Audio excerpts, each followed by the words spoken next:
আসসালামু আলাইকুম। আশা করি আল্লাহর রহমতে সবাই ভালো আছেন, সুস্থ আছেন। আজকে আপনাদের মাঝে বরাবরের মতো হাজির হয়ে গিয়েছি আরও একটি মজাদার রেসিপি নিয়ে। আজকে রান্না করব নতুন আলু আর গাজর দিয়ে ব্রয়লার মুরগির মাংস। তো চলুন দেখে নেওয়া যাক কীভাবে রান্নাটা করলাম।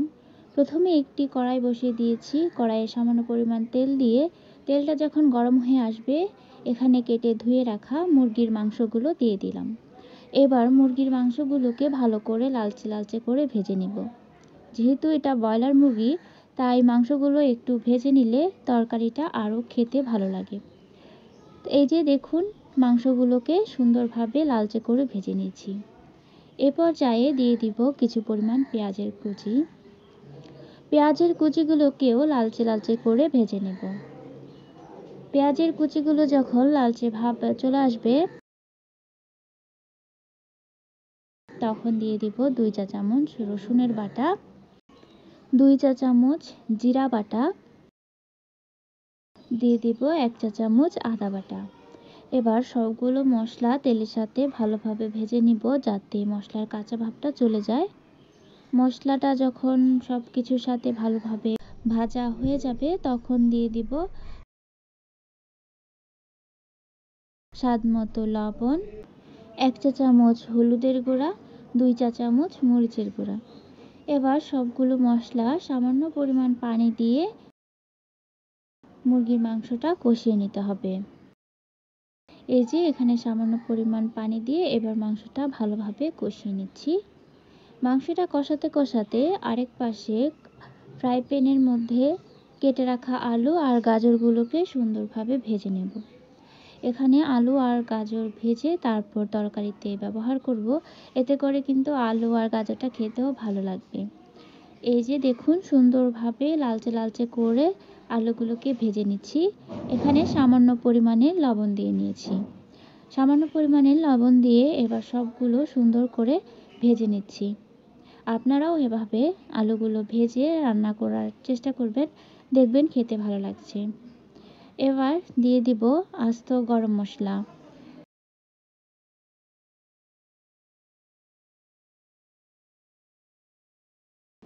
এই যে মাংসটা ভালোভাবে কষিয়ে নিচ্ছি। মাংসটা কিন্তু ভালোভাবে কষাতে হবে। আমরা সবাই জানি মাংস ভালোভাবে না কষালে কিন্তু মাংস খেতে ভালো লাগে না। এই যে মাংস কষানো হয়ে গিয়েছে। এবার মাংস কষানো হয়ে গেলে দিয়ে দিব এখানে ভেজে রাখা আলু আর গাজরগুলো। এবার আলু আর গাজরটা দিয়ে আবার ভালোভাবে সব কিছু নেড়ে চেড়ে আরেকটু কষিয়ে নেব।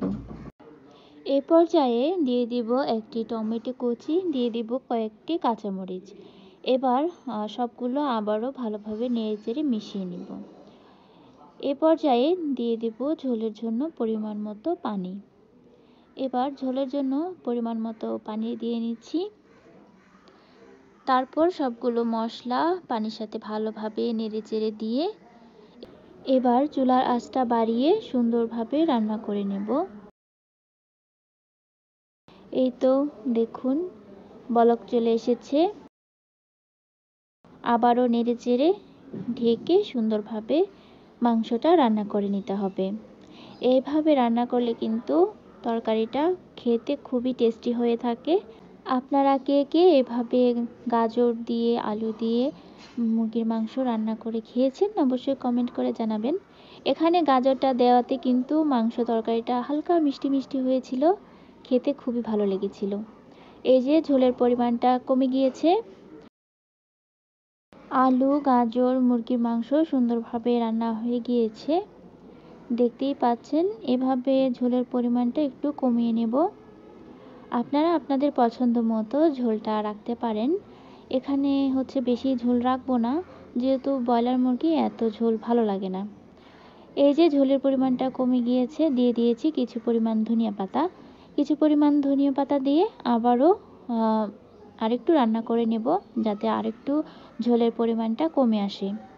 তো আপনারাও এভাবে বাসায় রান্না করে খেতে পারেন।